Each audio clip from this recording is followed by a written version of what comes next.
तो लोकसभा स्पीकर को लेकर सस्पेंस अभी भी बना हुआ है। यहाँ पर क्या लोकसभा स्पीकर किसी दल का होता है या पूरे सदन को होता है, ये बात यहाँ पर सरकार की ओर से कही जा रही है। लेकिन फिलहाल यहाँ पर लोकसभा स्पीकर को लेकर जिस सहमति की बात हो रही थी वो बनती नजर नहीं आ रही है। तो लोकसभा स्पीकर के लिए होगा चुनाव, बेहद ऐतिहासिक और इस वक्त की सबसे बड़ी खबर लेकर हाजिर हैं हम। मिड डे प्राइम में आप सभी का स्वागत है। मैं हूं जया सिन्हा। अगले 1 घंटे में बात करेंगे किस तरह से लोकसभा के जो सत्र है, 18वीं लोकसभा के सत्र की जो शुरुआत हुई है उसमें लगातार जारी है घमासान, और साथ ही बात करेंगे नीट और सीबीआई के बीच। यहाँ पर सीबीआई एक्शन में नजर आ रही है। दिल्ली का पानी संकट जिसको लेकर आतिशी ने फिलहाल अपना अनशन खत्म किया है, लेकिन जो जल संकट है वो वहीं बरकरार है। और भी ढेर सारी खबरें। शुरुआत करते हैं इस वक्त की बड़ी खबर के साथ। लोकसभा स्पीकर पद को लेकर सत्ता पक्ष और विपक्ष में नहीं बनी आम सहमति। बीजेपी सांसद ओम बिरला ने एनडीए उम्मीदवार के तौर पर किया नामांकन। कांग्रेस सांसद के सुरेश ने भी स्पीकर पद के लिए भरा पर्चा। कल होगा चुनाव।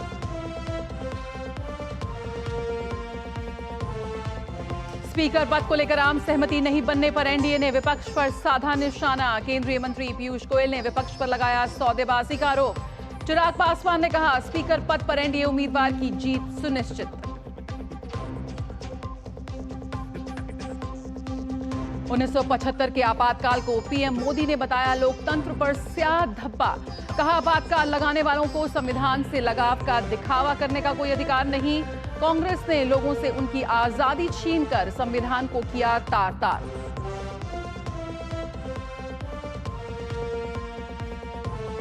दिल्ली हाई कोर्ट आज शराब नीति मामले में दिल्ली के मुख्यमंत्री अरविंद केजरीवाल की रिहाई पर सुनाएगी फैसला। हाई कोर्ट ने निचली अदालत से मिली जमानत पर फैसला रखा था सुरक्षित।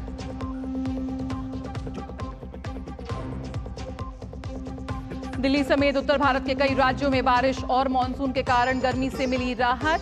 मौसम विभाग ने गुजरात, मध्य प्रदेश, झारखंड, बिहार, यूपी, दिल्ली समेत कई राज्यों में आज बारिश की जताई संभावना।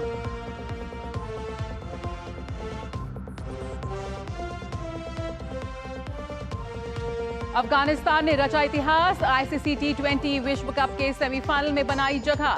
सुपर 8 के अंतिम मुकाबले में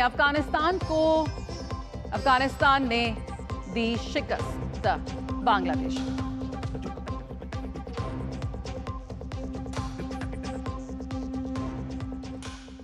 तो स्पीकर पद के लिए होगा चुनाव। लोकसभा अध्यक्ष के पद को लेकर बीजेपी के नेतृत्व वाले एनडीए और विपक्ष के इंडिया ब्लॉक के बीच आम सहमति नहीं बन पाई है। एनडीए की ओर से ओम बिरला और इंडी ब्लॉक की ओर से के सुरेश ने नामांकन पत्र दाखिल किया है।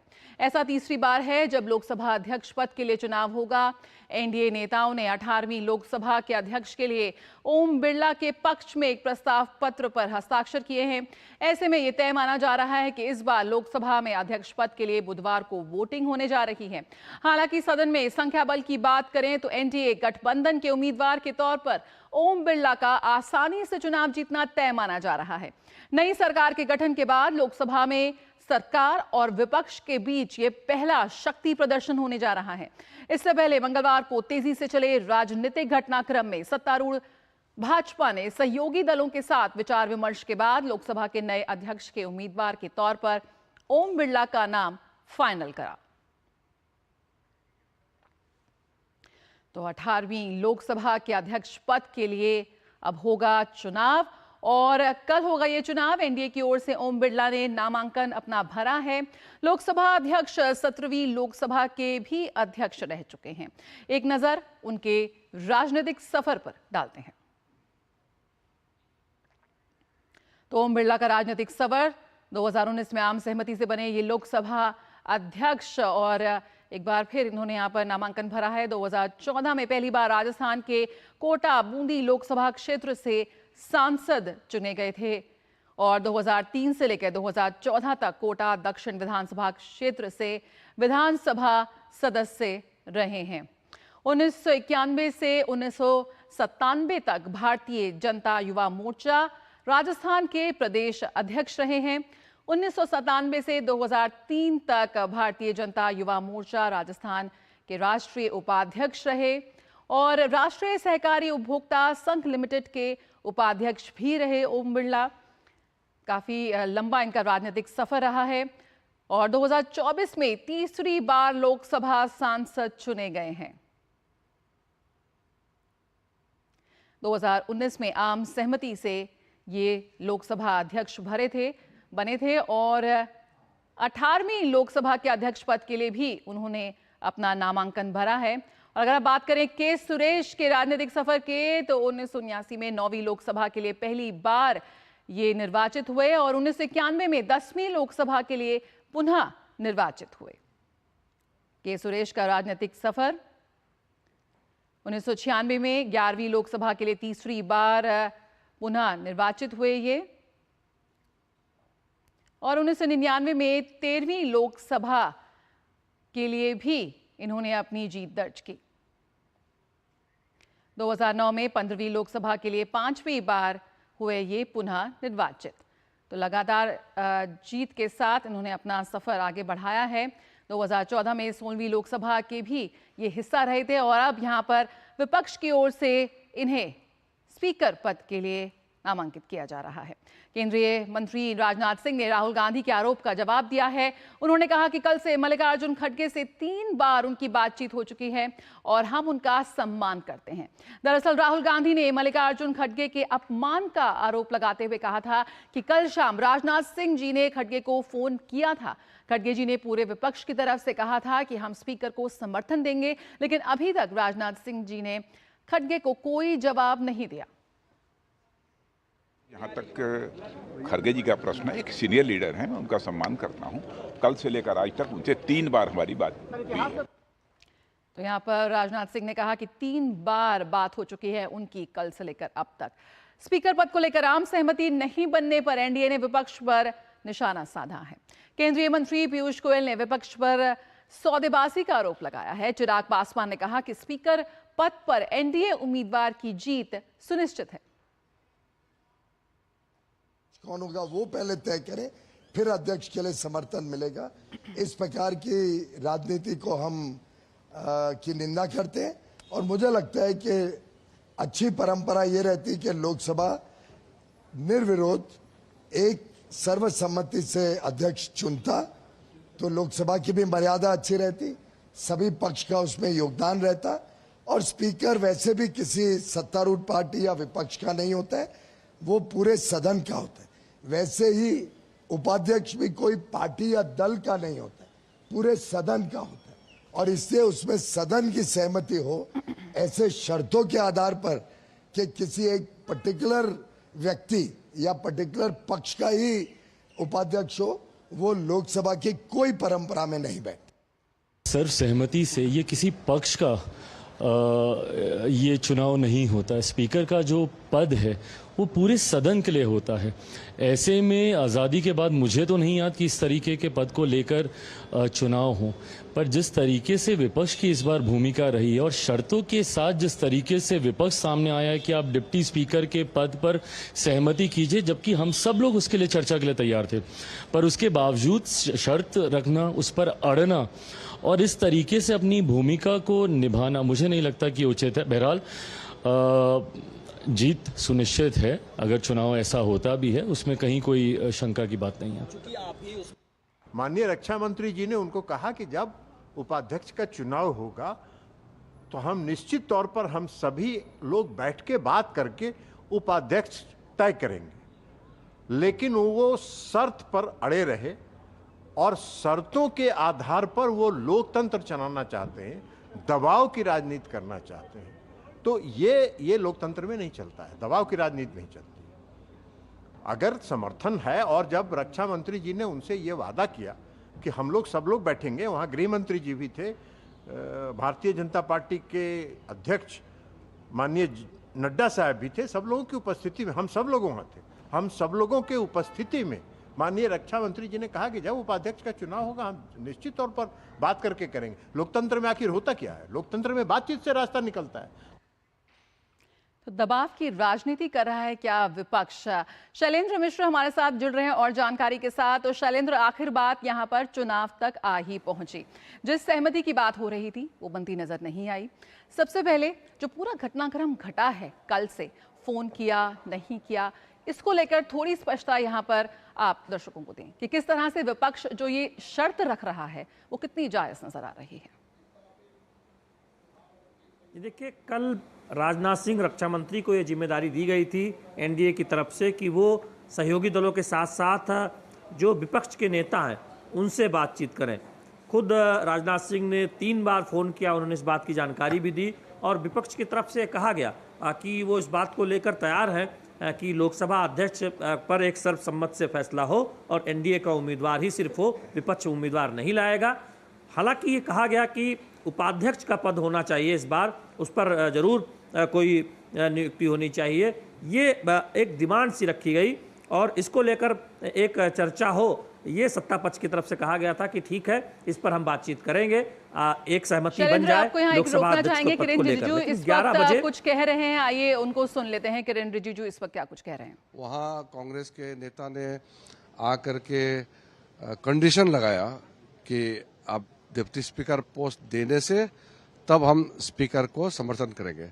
तो ये जो आदान प्रदान करके ये पद ये पार्टी ले लो, वो पद ये पार्टी, ऐसा स्पीकर और डिप्टी स्पीकर को नहीं कर सकते हैं। और स्पीकर का चुनाव अलग प्रक्रिया है, डिप्टी स्पीकर का बाद में अलग से होते हैं, तो उसको जोड़ना भी ठीक नहीं है। इसलिए हम मानते हैं कि कांग्रेस ने अगर नामांकन भराया है तो दुख की बात है, क्योंकि स्पीकर पद को लेकर के आज तक चुनाव नहीं हुआ है और एक कंसेंसस के माध्यम से ही स्पीकर का नियुक्त होता है। तो शैलेंद्र मिश्र हमारे साथ जुड़े हुए हैं। शैलेंद्र, यहाँ पर जो शर्त रखी है विपक्ष ने, उसका जिक्र कर रहे थे किरेन रिजिजू, आप बताएं। किरेन रिजिजू जी संसदीय कार्य मंत्री हैं, वो इस बात की विस्तार से जानकारी दे रहे थे। के सुरेश जो इंडी गठबंधन के उम्मीदवार हैं लोकसभा अध्यक्ष पद के लिए, उन्होंने भी मीडिया से बातचीत की है अब से थोड़ी देर पहले। उनका कहना है कि हमने एक बात रखी थी, लेकिन 11 बजे तक जब उसका जवाब नहीं आया तब ये फैसला किया गया कि विपक्ष अपना उम्मीदवार लोकसभा अध्यक्ष के पद पर उतारे। हमने उनसे ये भी सवाल किया कि अभी तक के आज़ादी के बाद के इतिहास में देखें तो एक सर्वसम्मति की परंपरा रही है, लेकिन उन्होंने कहा कि ये फैसला लिया गया है विपक्ष के नेताओं की तरफ से कि इस बार विपक्ष का उम्मीदवार होगा। ये भी सवाल मीडिया ने पूछा कि बहुमत तो एनडीए के पास है, फिर उसके बावजूद आपने उम्मीदवारी नामांकन भरा है, उसका भी वो एक तरह से अपने तौर पर जवाब देते नजर आए कि 2 बार पिछली बार विपक्ष ने लोकसभा उपाध्यक्ष का पद मांगा था, इससे पहले तब लोकसभा उपाध्यक्ष का पद नहीं दिया गया था, उस पर कोई डिप्टी स्पीकर नहीं चुना गया था, तो लिहाजा इस बार ये फैसला किया गया कि लोकसभा अध्यक्ष पर उम्मीदवारी की जाए। तो ये अपने अपने तर्क है, लेकिन निश्चित तौर पर हम देखते हैं कि आज़ादी के बाद अभी तक आप देखें तो एक परंपरा सी रही है कि सत्ता और विपक्ष के बीच एक सहमति बनती है, क्योंकि जिस दल या जिस गठबंधन का बहुमत होता है हम सब जानते हैं कि उसी का लोकसभा अध्यक्ष होता है, लेकिन पद पर बैठने के बाद सदन चलाने की जिम्मेदारी और सभी राजनीतिक दल के जो सदस्य हैं सदन के अंदर उनको मौका देने की बखूबी जिम्मेदारी होती है। तो ऐसे में लोकसभा अध्यक्ष का जो पद है वो अराजनीतिक होता है, वो राजनीतिक पद नहीं होता। तो ये एक परंपरा से अलग हटकर इस बार विपक्ष ने, कांग्रेस पार्टी ने फैसला लिया है, क्योंकि हम देख रहे हैं संसदीय लोकतंत्र के इतिहास में ऐसा पहली बार हुआ संभवतः जब विपक्ष की तरफ से उम्मीदवार आया है और मतदान होने जा रहा है लोकसभा अध्यक्ष पद के लिए। शैलेंद्र, यहाँ पर जब मतदान होने जा रहा है के सुरेश बनाम और ओम बिरला, तो यहाँ पर लोकसभा में जो गणित है उस पर भी बात कर लेते हैं, जिसका ज्ञान दोनों का है, पक्ष को भी विपक्ष को। ऐसे में क्या कुछ उम्मीद की जा रही है? देखिए, आप देखें, एक तरफ एनडीए और उनके सहयोगी दल है, दूसरी तरफ इंडी गठबंधन है। आप देखें कि इंडी गठबंधन में कुछ ऐसे दल भी हैं जो दरअसल पूरी तरह से एनडी के साथ नहीं है। टीएमसी ने पश्चिम बंगाल में कोई भी सीट कांग्रेस पार्टी को नहीं दी थी। कुछ मुद्दों पर वो जरूर कांग्रेस के गठबंधन की अगुवाई वाले दल के साथ खड़े होते हैं संसद के अंदर रणनीतिक तौर पर, लेकिन उनका रुख क्या होगा ये देखने वाली बात होगी। इसके साथ ही साथ वाईएस और कांग्रेस, वो आप देखें कि उनका रुख क्या होगा, जो एनडीए और इंडी गठबंधन के बिल्कुल साथ नहीं है। ऐसे भी कुछ इक्का दुक्का दल हैं, हालांकि हनुमान बेनीवाल जो है उन्होंने कहा है कि वो विपक्ष के साथ है। जो बीजू जनता दल का जो एक सदस्य है वो किसके साथ होंगे। लेकिन इन सब के बावजूद एक चीज़ बिल्कुल साफ है कि एनडीए को जरूरी बहुमत से काफ़ी बड़ा बहुमत हासिल है। यानी जब मतदान होगा तो आप ये निश्चित है कि एनडीए का उम्मीदवार यानी ओम बिरला जीतने जा रहे हैं लोकसभा अध्यक्ष के पद पर। चूंकि इंडी गठबंधन के पास जो संख्या है, बीजेपी की जो अकेले संख्या है 240, वो संख्या ही आप देखें तो इंडी गठबंधन की संख्या के बराबर होती है। तो ऐसे में या आप उससे ऊपर भी कह सकते हैं, चूंकि जब आप एनडीए के सहयोगों को मिला लेते हैं तो वो फासला बहुत ज़्यादा हो जाता है। और कांग्रेस के तो सिर्फ 99 यानी 100 में एक कब सांसद है। और ये भी संसदीय इतिहास में पहली बार हुआ है कि कांग्रेस जैसी पार्टी 100 के आंकड़ों को लगातार 3 चुनाव में हासिल नहीं कर पाई है। और इससे पहले के 2 चुनाव में जरूरी जो संख्या विपक्ष के नेता के लिए होती है 10% लोकसभा की सीटों की, वो भी कांग्रेस पार्टी हासिल नहीं कर पाई थी। उसके बावजूद उनका शर्त रखने का और दबाव की राजनीति का जो सिलसिला है वो जारी है। बहुत बहुत शुक्रिया शैलेंद्र फिलहाल इस जानकारी के साथ जुड़ने के लिए। तो लगातार जब 18वीं लोकसभा के सत्र का आगाज हुआ था तभी प्रधानमंत्री ने साफ तौर पर कहा था कि जिम्मेदारी विपक्ष को यहाँ लेनी होगी। जनता यहाँ पर काम चाहती है, ड्रामा नहीं, नखरे नहीं। लेकिन जिस बात के आसार थे उसी तरह से हो रहा है। लगातार विपक्ष का हंगामा जारी है और यहाँ पर चुनाव होने जा रहा है लोकसभा के लिए और स्पीकर पद के लिए। और ओम बिरला और के सुरेश हैं ये 2 उम्मीदवार जो यहाँ पे खड़े किए गए हैं। मिड डे प्राइम में फिलहाल यहाँ रुकेंगे छोटे से ब्रेक के लिए, जल्द हाजिर होते हैं।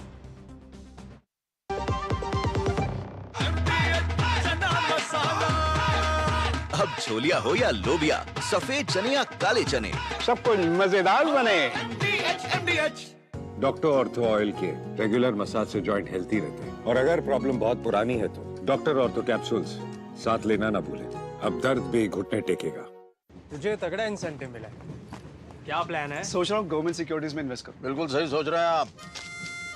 अब गवर्नमेंट सिक्योरिटीज में इन्वेस्ट करना आसान हो गया है। पर कैसे? आरबीआई रिटेल डायरेक्ट स्कीम में बिना ब्रोकर के आप इन्वेस्ट कर सकते हैं और आपको आपकी पूंजी पर मिलेगी रिटर्न्स। आरबीआई पोर्टल पर जाइए, मुफ्त में अकाउंट खोलिए और अपने बैंक खाते से सीधे पैसे इन्वेस्ट कीजिए। सुरक्षित, आसान। रिटायरमेंट के बाद मैं भी यही इन्वेस्ट करूँ। बहुत सही कह रहे हैं आप। आरबीआई कहता है जानकार बनिए, सतर्क रहिए। You know it's only a drill, and yet you train like it is the real thing. Because one day, at a second's notice, it will be. One day, you'll come together as an invincible team, and every second you save will be a life saved.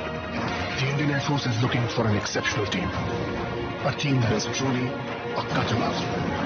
Join the Indian Air Force to be a cut above. लाल रंग इसका अपार, तीखा कम है फिर भी स्वाद। बेमिसाल बेमिसाल MDH Kashmiri. MDH Kashmiri. MDH। Break के बाद स्वागत है, आप देख रहे हैं मिड डे प्राइम। और नवनिर्वाचित सांसदों द्वारा लोकसभा सदस्य के तौर पर शपथ लेने का क्रम आज भी जारी है। इस क्रम में कांग्रेस, भाजपा और शिवसेना के जीते हुए सांसदों ने प्रोटेम स्पीकर के समक्ष संसद सदस्यता की शपथ ली। सांसद LS बलवंत वानखेड़े और एडवोकेट गोपाल कांगड़ा पद्दी समेत कई नवनिर्वाचित सांसदों ने लोकसभा सदस्य के रूप में शपथ ली और ये सिलसिला लगातार जारी है। बेहद ऐतिहासिक पल यहाँ पर है जब 18वीं लोकसभा का आगाज हुआ नए संसद भवन में। और कल से लेकर आज तक जो नवनिर्वाचित सांसद हैं, जो चुनाव जीत कर आए हैं, जो जनता के प्रतिनिधि हैं, वो यहाँ पर शपथ ले रहे हैं। और बेहद दिलचस्प रहा, सबने अपनी अपनी भाषा में, हमने देखा हिंदी में, संस्कृत में, अपनी मातृभाषा में, यहाँ पर नवनिर्वाचित सांसदों ने शपथ ली।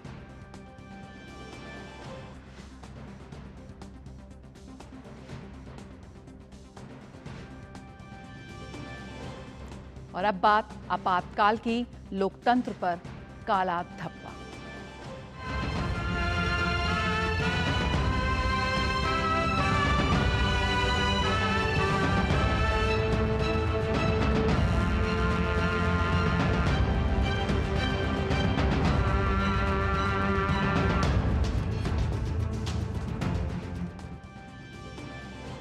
देश में 50 साल पहले आपातकाल लगाया गया था।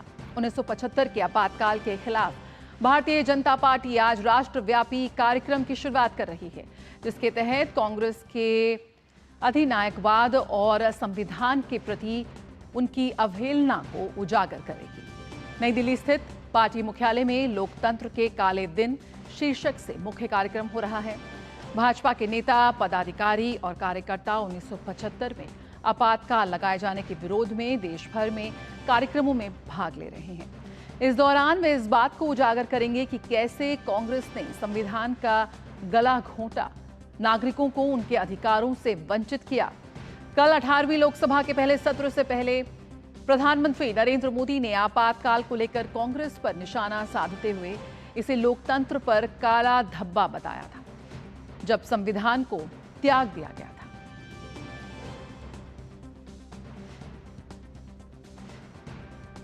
इसी सिलसिले में भाजपा ने सोशल मीडिया प्लेटफॉर्म एक्स पर एक वीडियो पोस्ट किया और लिखा कि कांग्रेस अपने काले अतीत के रास्ते पर चलती रहती है। भाइयों और बहनों, राष्ट्रपति जी ने आपातकाल की घोषणा की है।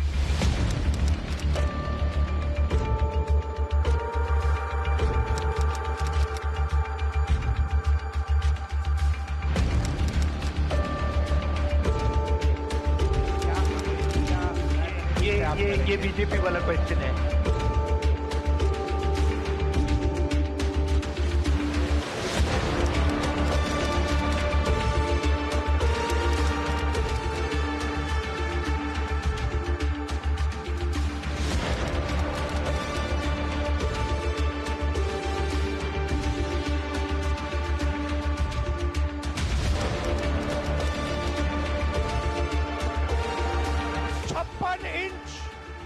की छाती वाले प्रधानमंत्री लोकसभा में 1 मिनट के लिए नहीं आ पाया।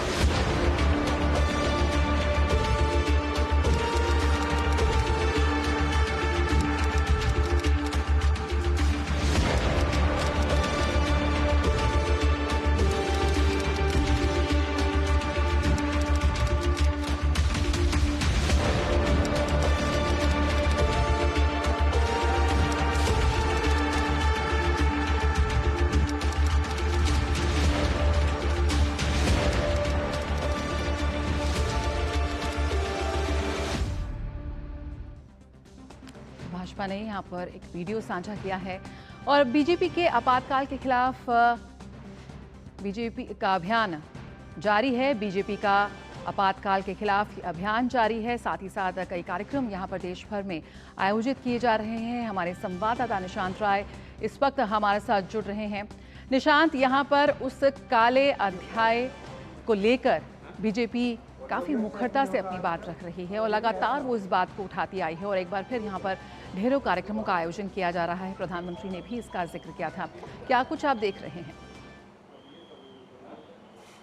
देखिए, बिल्कुल आपातकाल जिस तरीके से लगाया गया था और उसके जो परिणाम थे उसको लेकर बीजेपी पूरे देश भर में आज कार्यक्रम कर रही है। बीजेपी मुख्यालय दिल्ली में बीजेपी के राष्ट्रीय अध्यक्ष जेपी नड्डा, इसके अलावा दिल्ली में कॉन्स्टिट्यूशनल क्लब में बीजेपी के तमाम नेता, तमाम सांसद, इसके अलावा अगर बात की जाए तो तमाम राज्यों की राजधानी में और अलग अलग बीजेपी के जो कार्यालय हैं जिला स्तर पर यह कार्यक्रम किया जा रहा है। इसके पीछे की वजह बीजेपी के द्वारा बताई जा रही है कि जो आने वाली पीढ़ियां हैं उनको ये बतलाना कि देश में अगर डेमोक्रेसी नहीं रहेगी तो क्या असर हो सकता है, उसका उदाहरण आपातकाल है। और आपातकाल में जिस तरीके से विपक्ष के नेताओं को जेलों में डाला गया था, पत्रकारों पर प्रतिबंध लगाया गया था, अखबार बंद किए गए थे और भी तमाम चीज़ों पर प्रतिबंध लगाए गए थे, उससे देश की क्या स्थिति बनी थी, उन तमाम चीज़ों को दिखलाते हुए आपातकाल के विषय में आने वाली जनरेशन को इससे अवगत कराना और जो कांग्रेस लगातार संविधान की दुहाई देती है और उसी कांग्रेस की सरकार में संविधान का क्या हस्र किया गया था उसको लेकर बीजेपी आज देश भर में तमाम कार्यकर्ताओं के साथ तमाम लोगों के बीच जा रही है और उनको आपातकाल के बारे में बता रही है। 25 जून 1975 जिस समय आपातकाल लगा था, लगभग 2 साल ये आपातकाल चला था। 2 मार्च 1977 माफ़ कीजिएगा 21 मार्च 1977 तक का वो पीरियड था जिसमें लोकतांत्रिक मुल्क जो कि दुनिया का सबसे बड़ा लोकतंत्र है, यहाँ पर आपातकाल जैसा एक काला धब्बा इस मुल्क पर हमेशा के लिए छोड़कर चला गया, जिसकी कीमत भी इस देश ने चुकाई है। और इसके पीछे की वजह केवल और केवल राजनीतिक स्वार्थ था जो कि देश ने जाना और समझा भी था। बिल्कुल, उस अवधि को एक हमारे भारत के नागरिकों के अधिकारों के हनन के तौर पर सबसे बड़ी त्रासदी के तौर पर यहाँ पर देखा जा रहा है और यहाँ पर भाजपा की ओर से उसके खिलाफ लगातार अभियान चलाया जा रहा है। बहुत बहुत शुक्रिया शांत इस जानकारी के साथ जुड़ने के लिए। और हम बात करें आगे तो किस तरह से प्रधानमंत्री ने साल 1975 में देश में लगाए गए आपातकाल को लोकतंत्र का काला दिन बताया है। उन्होंने अपने सोशल मीडिया प्लेटफॉर्म एक्स पर पोस्ट करके कहा कि आज का दिन उन सभी महान पुरुषों और महिलाओं को श्रद्धांजलि देने का दिन है जिन्होंने आपातकाल का विरोध किया। आपातकाल का काला दिन हमें याद दिलाता है कि कैसे कांग्रेस पार्टी ने बुनियादी स्वतंत्रता को नष्ट कर दिया और भारत के संविधान को कुचल दिया, जिसका हर भारतीय बहुत सम्मान करता है। इसके साथ ही उन्होंने कहा कि सत्ता पर टिके रहने के लिए तत्कालीन कांग्रेस सरकार ने हर लोकतांत्रिक सिद्धांत की अवहेलना की और देश को जेलखाना बना दिया। जो भी व्यक्ति कांग्रेस से असहमत होता था उसे प्रताड़ित किया जाता था। सबसे कमजोर वर्गों को निशाना बनाने के लिए सामाजिक रूप से प्रतिगामी नीतियां लागू की गई। प्रधानमंत्री ने कहा कि जिन लोगों ने आपातकाल लगाया उन्हें हमारे संविधान के प्रति अपना प्यार जताने का कोई अधिकार नहीं। ये वही लोग हैं जिन्होंने अनगिनत मौकों पर अनुच्छेद 356 लागू किया, प्रेस की स्वतंत्रता को नष्ट करने के लिए विधेयक लाए, संघवाद को नष्ट किया और संविधान के हर पहलू का उल्लंघन किया। जिस मानसिकता के कारण आपातकाल लगाया गया वह आज भी उसी पार्टी में जीवित है जिसने इसे लगाया था। वे अपने दिखावे से संविधान के प्रति अपने तिरस्कार को छिपाते हैं, लेकिन भारत के लोगों ने उनकी हरकतों को देख लिया है और इसलिए उन्होंने उन्हें बार बार खारिज किया है। तो लगातार यहाँ पर प्रधानमंत्री ने ट्वीट्स किए हैं इसको लेकर। प्रधानमंत्री नरेंद्र मोदी ने आपातकाल को एक अप्रत्याशित अवसर बताया था जिसने उन्हें राजनीतिक स्पेक्ट्रम में नेताओं और संगठनों के साथ काम करने का मौका दिया, जिससे उन्हें विभिन्न विचारधाराओं और दृष्टिकोणों से रूबरू होने का मौका मिला। हालांकि आपातकाल की कहानी 25 जून 1975 को शुरू नहीं हुई थी, जब इसे लगाया गया था। कांग्रेस पार्टी के भ्रष्टाचार के खिलाफ छात्रों के नेतृत्व में आंदोलन पूरे देश में फैल रहे थे और गुजरात कोई अपवाद नहीं था। 1974 में गुजरात में नवनिर्माण आंदोलन के दौरान नरेंद्र मोदी ने देश में बदलाव लाने में छात्रों की आवाज की शक्ति को प्रत्यक्ष रूप से देखा। आरएसएस के युवा प्रचारक के रूप में उन्हें अपने जोशीले भाषणों के माध्यम से युवा आंदोलन को आवाज देने के लिए अखिल भारतीय विद्यार्थी परिषद में नियुक्त किया गया था।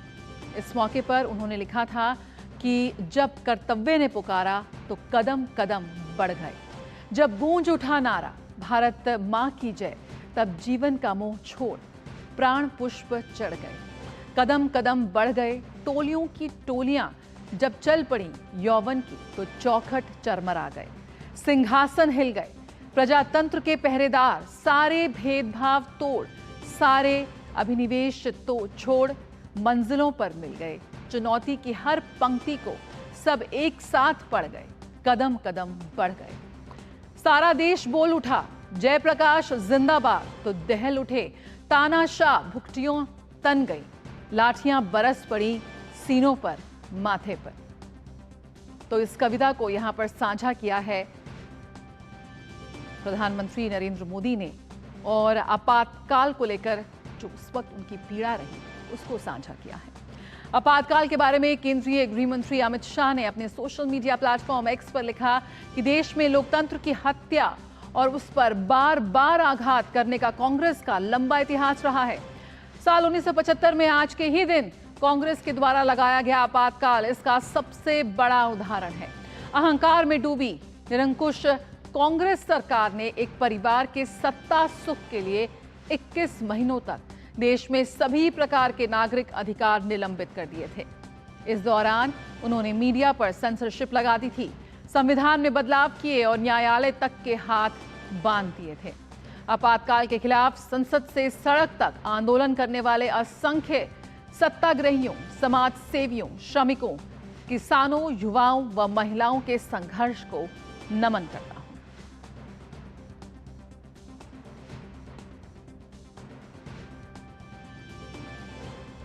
साल 1975 में देश में कांग्रेस सरकार की ओर से लागू आपातकाल के विरुद्ध आज भाजपा राष्ट्रव्यापी आंदोलन शुरू कर रही है।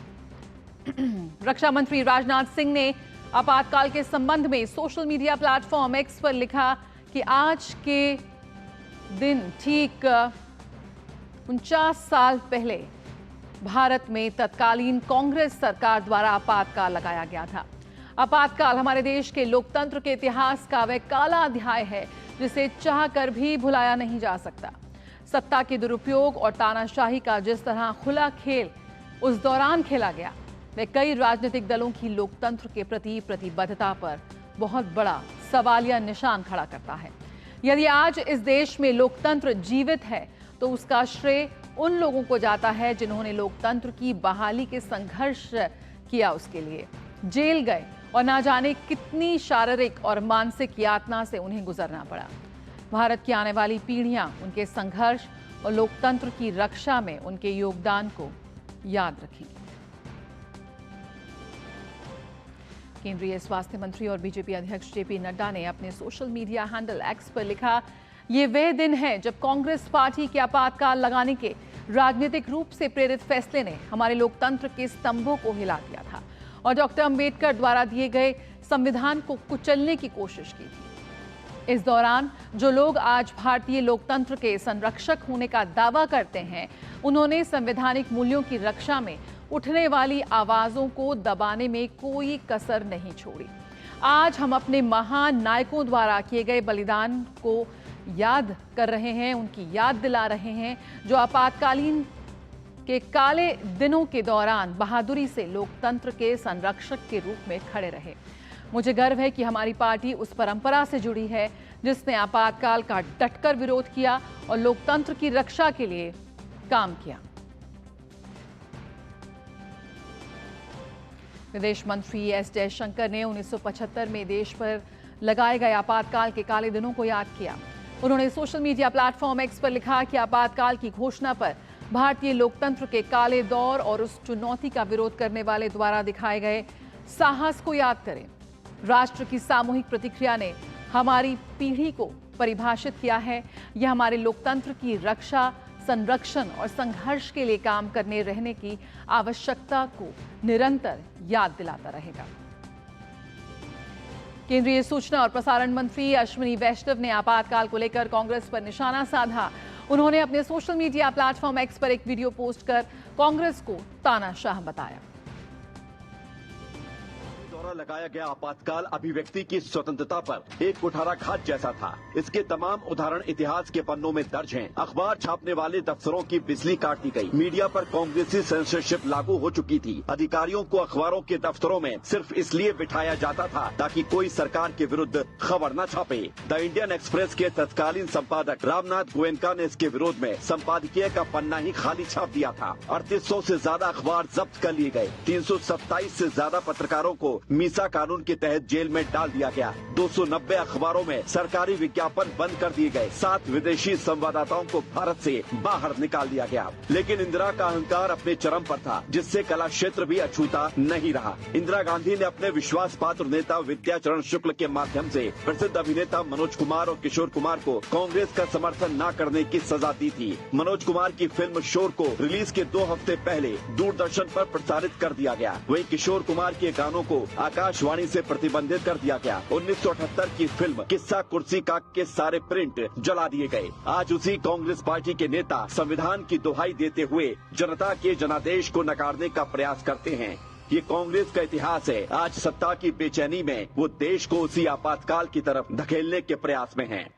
देश में इंदिरा गांधी द्वारा लगाया गया आपातकाल आपको अभिव्यक्ति। बता दें कि उत्तर प्रदेश के मुख्यमंत्री योगी आदित्यनाथ ने आपातकाल के मुद्दे पर कहा कि महान लोकतंत्र पर आपातकाल का कलंक आज ही के दिन साल 1975 में कांग्रेस पार्टी द्वारा देश पर थोपा गया था। भारत के संसदीय लोकतंत्र का एक काला अध्याय आज से ठीक 50 वर्ष पूर्व आज के दिन ही देर रात्रि में हुआ था, जब कांग्रेस की तत्कालीन सरकार ने भारत के संविधान का गला घोंटते हुए लोकतंत्र को पूरी तरह समाप्त करने की साजिश रची थी। साथ ही उन्होंने ये कहा कि कांग्रेस की तत्कालीन सरकार ने विपक्ष के सभी नेताओं को बंद कर लोकतंत्र के गले को घोटा था। 25 जून 1975 रात के अंधेरे में श्रीमती इंदिरा गांधी जी के नेतृत्व में कांग्रेस की सरकार ने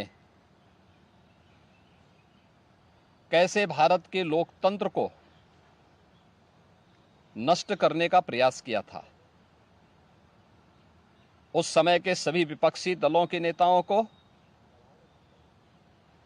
उसमें से अटल बिहारी वाजपेयी जी, से मोरारजी देसाई जी, श्री जयप्रकाश नारायण जी, श्री लाल कृष्ण आडवाणी जी और विपक्ष के सभी नेताओं को बंद करके लोकतंत्र के गले को पूरी तरह घोंटने का प्रयास किया था। पूरी दुनिया में भारत ना सिर्फ सबसे बड़े लोकतंत्र के तौर पर जाना जाता है, बल्कि हम ऐसी बहुदलीय राजनीतिक व्यवस्था का भी प्रतीक हैं जहां लोकतंत्र वास्तविक रूप में जीवंत है और सशक्त ढंग से चल भी रहा है। लेकिन इस मकाम तक पहुंचने में हमने कई चुनौतियों को भी पार किया है। 1975 का आपातकाल हमारे लोकतंत्र और संवैधानिक ढांचे के लिए एक ऐसी ही चुनौती लेकर आया। इसे हमारे लोकतंत्र के लिए काले अध्याय के तौर पर याद किया जाता है। आपातकाल का 50वां वर्ष चल रहा है। इस अवसर पर हम बात करेंगे इमरजेंसी के उस काले दौर की और जानेंगे कि कैसे एक अल्पसंख्यक सरकार ने इमरजेंसी का इस्तेमाल कर खुद को संसद में बहुमत वाली सरकार में बदल दिया। 26 जून 1975 की सुबह ऑल इंडिया रेडियो पर तत्कालीन प्रधानमंत्री इंदिरा गांधी की आवाज में एक संदेश प्रसारित हुआ। पूरे देश ने इसे सुना। इंदिरा गांधी ने कहा, भाइयों और बहनों, राष्ट्रपति जी ने आपातकाल की घोषणा की है, लेकिन इससे सामान्य लोगों को डरने की जरूरत नहीं है। इसके साथ ही देश में आपातकाल का दौर शुरू हुआ। इसका प्रावधान देश में आंतरिक अशांति से निपटने के लिए भारतीय संविधान की धारा 352 के तहत किया गया है। इसके साथ ही लोगों के मौलिक अधिकार निलंबित कर दिए गए। देश भर में प्रेस सेंसरशिप लगा दी गई। इंदिरा गांधी का रेडियो संदेश प्रसारित होने से पहले 25 जून की रात को देश में आपातकाल लागू करने का फैसला हो चुका था। आधी रात को ही तत्कालीन राष्ट्रपति फखरुद्दीन अली अहमद ने इस फैसले पर दस्तखत कर दिए थे।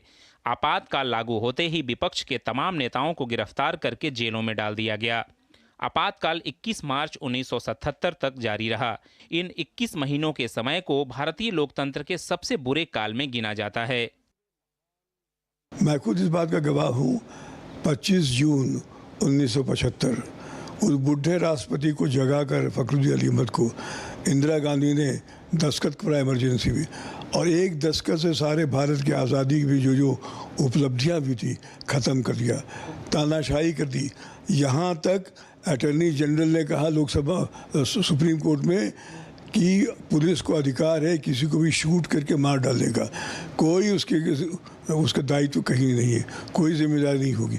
ये हालत पैदा की थी इमरजेंसी में। 25 और 26 जून 1975 की दरमियानी रात को देश में आपातकाल लगाया गया, लेकिन इससे पहले देश में राजनीतिक गहमागहमी का माहौल था। बढ़ती बेरोजगारी, महंगाई और भ्रष्टाचार के खिलाफ तमाम विपक्ष सड़कों पर था। जनता लोकनायक जयप्रकाश नारायण के पीछे लामबंद हो रही थी। गुजरात और बिहार से शुरू हुआ आंदोलन देश भर में फैलने लगा। इंदिरा गांधी के सलाहकारों ने इस आंदोलन से सख्ती से निपटने की सलाह दी। उनसे कहा गया कि अगर सख्ती नहीं दिखाई गई तो उनकी सत्ता को खतरा है। इससे पहले 1971 में हुए लोकसभा चुनाव में इंदिरा गांधी रायबरेली सीट से निर्वाचित हुई थीं। इस चुनाव में इंदिरा गांधी ने विपक्ष के उम्मीदवार राजनारायण को पराजित किया था, लेकिन चुनाव में इंदिरा गांधी पर सरकारी मशीनरी के दुरुपयोग का आरोप लगाते हुए राजनारायण अदालत चले गए। राजनारायण की अपील पर सुनवाई करते हुए 12 जून 1975 को इलाहाबाद हाई कोर्ट ने इंदिरा गांधी का निर्वाचन रद्द कर दिया और अगले 6 साल तक इंदिरा गांधी के चुनाव लड़ने पर रोक लगा दी। मामला सुप्रीम कोर्ट गया। 24 जून को सुप्रीम कोर्ट का फैसला आया। सुप्रीम कोर्ट ने निर्वाचन रद्द करने के फैसले को सही ठहराया, लेकिन इंदिरा को प्रधानमंत्री बने रहने की छूट दी। वह लोकसभा में जा सकती थीं, लेकिन वहां वोट नहीं कर सकती थीं। इमरजेंसी टल सकती थी, इस माने में टल सकती थी अगर इंदिरा गांधी इस्तीफा दे देती थी और चुनाव की घोषणा कर देती, जो बाद में उन्हें विवश होकर किया और हार गई उसमें। लेकिन नहीं, जैसे जयप्रकाश नारायण ने कहा था, विनाश काले विपरीत बुद्धि, यही हुआ उस वक्त। उनके सलाहकार गलत थे और उन्होंने फंसा दिया उनको। इन सब के बीच जयप्रकाश नारायण ने ऐलान किया कि अगर 25 जून को इंदिरा गांधी अपना पद नहीं छोड़ेंगी तो अनिश्चितकालीन देशव्यापी आंदोलन किया जाएगा। दिल्ली के रामलीला मैदान से जेपी ने रामधारी सिंह दिनकर की कविता सिंहासन खाली करो कि जनता आती है को नारे की तरह इस्तेमाल किया। उन्होंने कहा कि मुझे गिरफ्तारी का डर नहीं है और मैं इस रैली में भी अपने उस आह्वान को दोहराता हूं ताकि कुछ दूर संसद में बैठे लोग भी सुन लें। मैं आज फिर सभी पुलिसकर्मियों और जवानों का आह्वान करता हूं कि इस सरकार के आदेश नहीं माने, क्योंकि इस सरकार ने शासन करने की अपनी वैधता खो दी है। आपातकाल की जो वातावरण था, चारों ओर भय का वातावरण, तो चारों ओर भय का वातावरण था। सब लोग घबराहट थी और गलत ढंग से लोगों पर आरोप लगा करके और उन्हें गिरफ्तार कर लिया जाता था। ये माहौल था। और ये कहा जाए कि संविधान, आज भले लोग कहते हैं संविधान का तो माहौल उड़ाया गया इंदिरा जी के द्वारा उस समय, और कई उसमें बदलाव लाया गया। शाम होते होते सत्ता के गलियारों में गहमागहमी बढ़ गई। इंदिरा ने अपने सलाहकारों से मंत्रणा के बाद आंतरिक उपद्रव की आशंका के मद्देनजर आपातकाल लगाने का फैसला किया। आधी रात को तत्कालीन राष्ट्रपति फखरुद्दीन अली अहमद ने आंतरिक आपातकाल लागू करने का फरमान जारी करवा लिया गया। 25 जून की शाम को तमाम अखबारों के दफ्तरों की बिजली काट दी गई। इसके 21 महीने बाद यानी 21 मार्च 1977 को आपातकाल हटाया गया। आपातकाल लागू करने का फैसला कांग्रेस के लिए घातक साबित हुआ। चुनाव में कांग्रेस की बुरी हार हुई और मोरारजी देसाई के नेतृत्व में देश में पहली बार गैर कांग्रेसी सरकार बनी।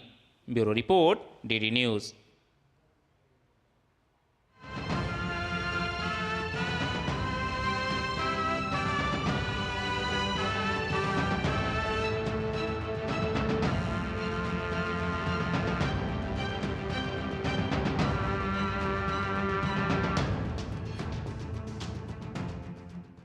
यहाँ रुकेंगे छोटे से ब्रेक के लिए, जल्द हाजिर होते हैं। बने रहिए मिड डे प्राइम के लिए। MDH का किचन किंग किचन में हो तो हम सब कुछ बना सकते हैं। बैंगन का भरता, आलू गोभी, भिंडी मसाला और भी बहुत कुछ। MDH।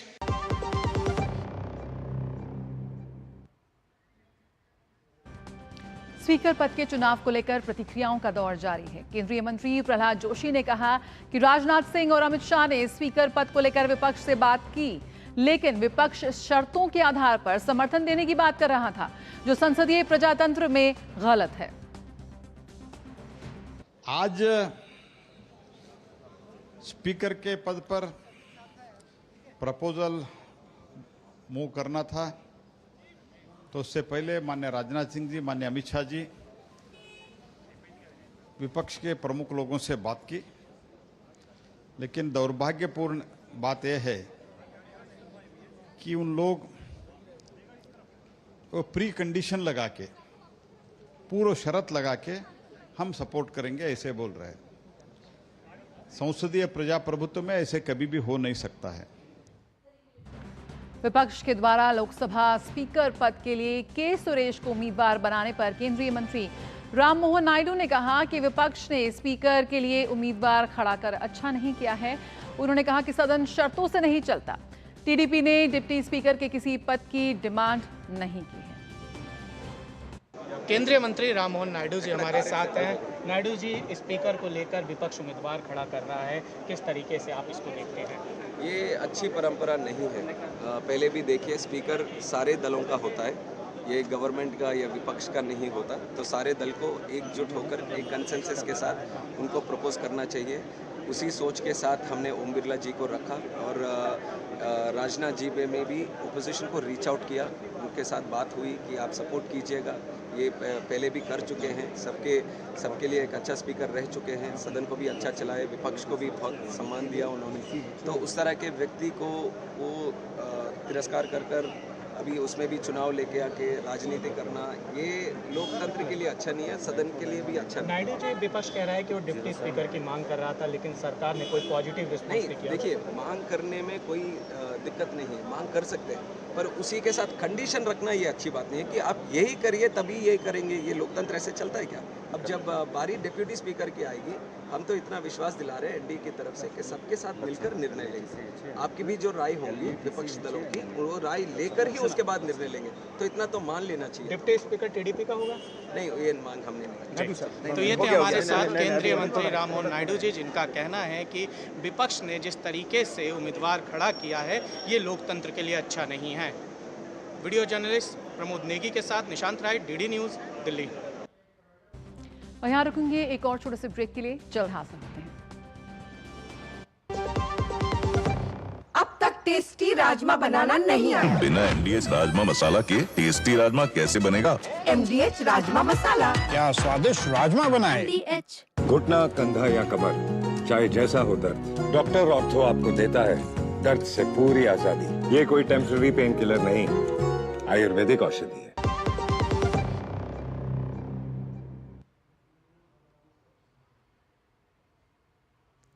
और अब बात करेंगे नीट की, जिस की जांच को लेकर यहां पर एक्शन में है सीबीआई।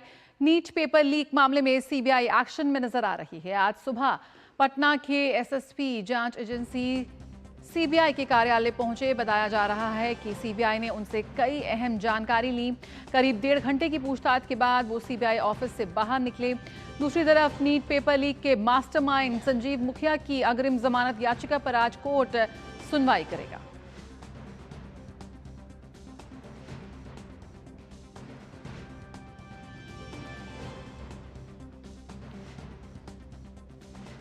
और आइए यहां पर सीधे रुक करेंगे। जेपी नड्डा इस वक्त एक संवाददाताओं को संबोधित कर रहे हैं, सीधे रुक करते हैं इसका।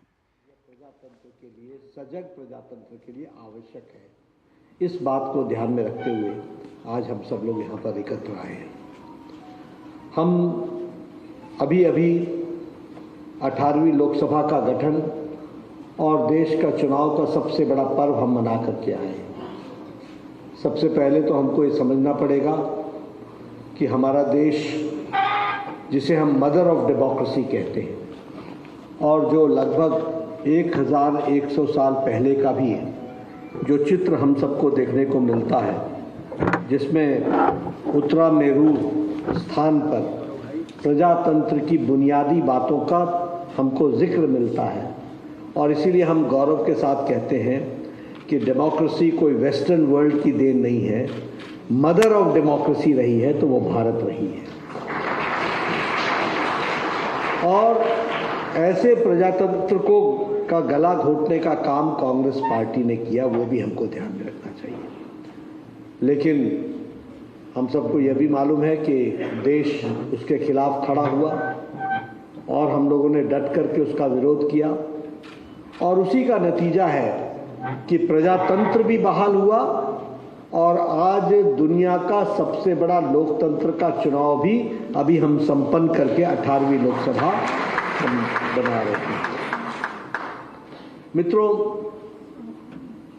यहाँ बहुत से लोग हैं, मुझे मालूम नहीं, लेकिन मैं आप सबसे इतना ज़रूर चाहूँगा कि आप जिन लोगों ने इमरजेंसी देखी है उनसे आप इस सप्ताह में ज़रूर मिलिए और उनसे आप ज़रा जानने का प्रयास कीजिए कि किस तरीके को भारत को पहुंचा दिया गया, कैसी परिस्थिति ला करके खड़ी कर दी थी। आज का नौजवान का बच्चा कभी कल्पना भी नहीं कर सकता, और ये कल्पना इसलिए नहीं कर सकता कि उस समय जिन लोगों ने प्रजातंत्र की रक्षा के लिए अपनी आहुति दी थी उसकी ताकत के कारण आज प्रजातंत्र मजबूत होकर के खड़ा है कि वो आज हम कोई कल्पना नहीं कर सकते कि इस तरीके की परिस्थिति। मैं जब इस बात को कहता हूं तो आपको इस बात को भी ध्यान में लाना चाहता हूं कि आज 50 साल हो गए हैं, 50 इयर्स, 50वां साल है जब हमने इमरजेंसी के दुर्दिन देखे थे।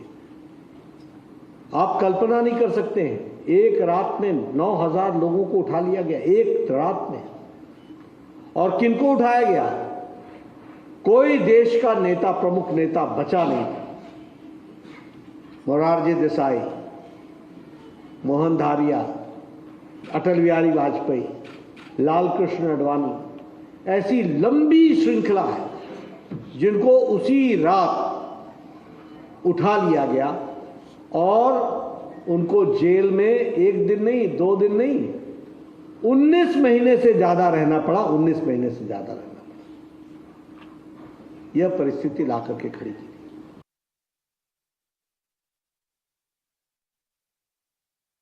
डार्क डेज ऑफ डेमोक्रेसी, जो 1975 का जो आपातकाल था, उस पर यहाँ पर एक कार्यक्रम को संबोधित कर रहे हैं।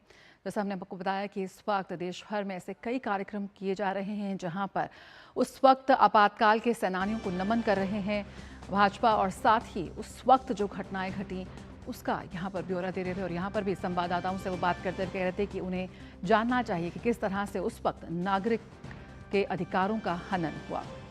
और आइए बात करते हैं नीट की, जिसमें सीबीआई यहाँ पर एक्शन में नजर आ रही है। परीक्षा सुधारों पर केंद्र की उच्च स्तरीय समिति की पहली बैठक सोमवार को हुई और इस उच्च स्तरीय समिति के गठन की घोषणा शनिवार को हुई थी। ये समिति राष्ट्रीय परीक्षण एजेंसी के माध्यम से परीक्षा प्रक्रिया के तंत्र में सुधार, डेटा सुरक्षा प्रोटोकॉल में सुधार और एनटीए की कार्य प्रणाली पर सिफारिशें करने का कार्य करेगी। इस समिति के नेतृत्व की जिम्मेदारी इसरो के पूर्व अध्यक्ष डॉक्टर के राधाकृष्णन को सौंपी गई है। बता दें कि 7 सदस्यीय समिति अगले 2 महीनों में मंत्रालय को अपनी रिपोर्ट सौंपेगी। The high-level committee of experts that was set up by the Government of India, Ministry of Education, for looking at the entire gamut of entrance tests in the country, met today, and the first priority for us is to elicit from the students and parents of this country their concerns and their suggestions. We are going to engage with them as far as possible in person or through the electronic media. And in the next fortnight, we like to consolidate this. The next priority for us is to build quickly a robust system for starting the tests. We are also looking at the future, especially to develop in this country a robust system, a tamper-proof system,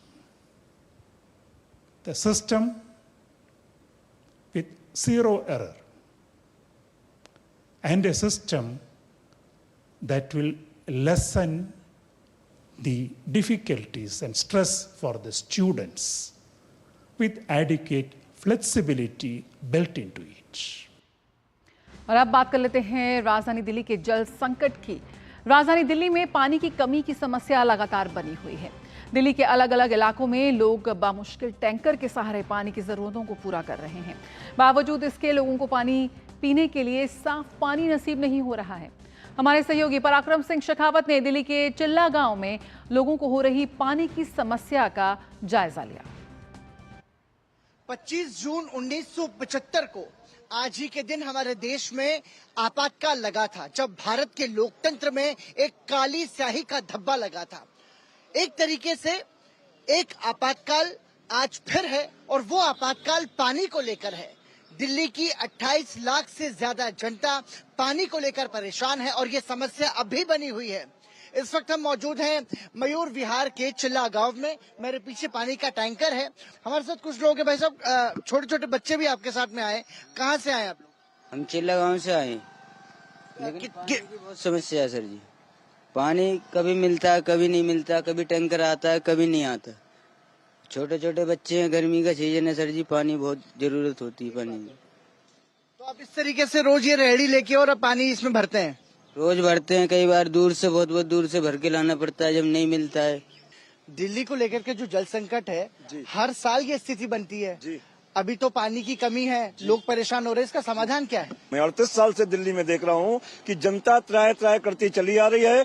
कोई भी सरकार आए, मैं किसी सरकार का नाम नहीं ले रहा हूँ, लेकिन ये जल संकट ना खत्म हुआ है और ना ही होगा। वोट डालने के बाद नेता लोग भूल जाते हैं, हम लोग को, गरीब आदमी को भूल जाते हैं। तो देखिए, जो आलम में जो स्थिति है वो बेहद चिंताजनक है और जो जिम्मेदार हैं वो धरने पर बैठते हैं और ऐसे में समस्या का समाधान कैसे होगा? लेकिन परेशानियों तो हमारे देश के जो आम नागरिक है वो लोग भुगत रहे हैं। क्या किस तरीके की परेशानियां हैं? परेशानी तो मैंने सुबह 7 बजे तक टैंकर आता है, अब मतलब 500 आदमी लाइन लगती है, ये बात नहीं है। पानी डेली आ जाता है, पानी मिल जाता है, लाइन से भरवाना पड़ता है। पानी तो मैंने डेली आता है, पानी थोड़ा मिक्सचर आ रहा है बस। अच्छा, पानी गंदा भी आ रहा है? हाँ, कभी गंदा जाता है। तो देखिए स्थिति, अभी ये एक बालक यहाँ पर देखिए किस तरीके से खाली बर्तनों को लेकर के टैंकर पर आया है और ये कमोबेश ये जो स्थिति रहती है, ये सुबह 4-5 बजे से ये स्थिति यहाँ पर बनती है। 500 लोगों की कतारें यहाँ पर अल सुबह यहाँ पर लग जाती है और वो इस तरीके से अपने प्यास बुझाने को विवश है। मतलब आप स्थिति देखिए, जिम्मेदारों को सोचना चाहिए कि आखिर ये जो मजबूर लोग हैं, इतनी भीषण गर्मी में ये पानी को लेकर के जो परेशान हो रहे हैं, इसका समाधान आखिर कब निकलेगा ये अभी किसी को भी नहीं पता है, क्योंकि जो जिम्मेदार है वो धरने पर है। कैमरा सहयोगी पीके के साथ पराक्रम सिंह शेखावत, मयूर विहार, चिल्ला गांव, दिल्ली।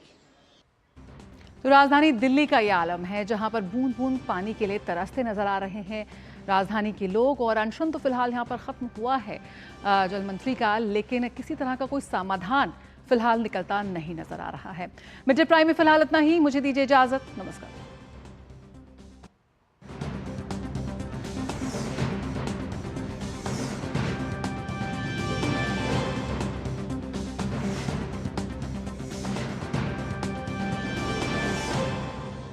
मिड डे प्राइम के प्रायोजक थे MDH, बढ़िया है।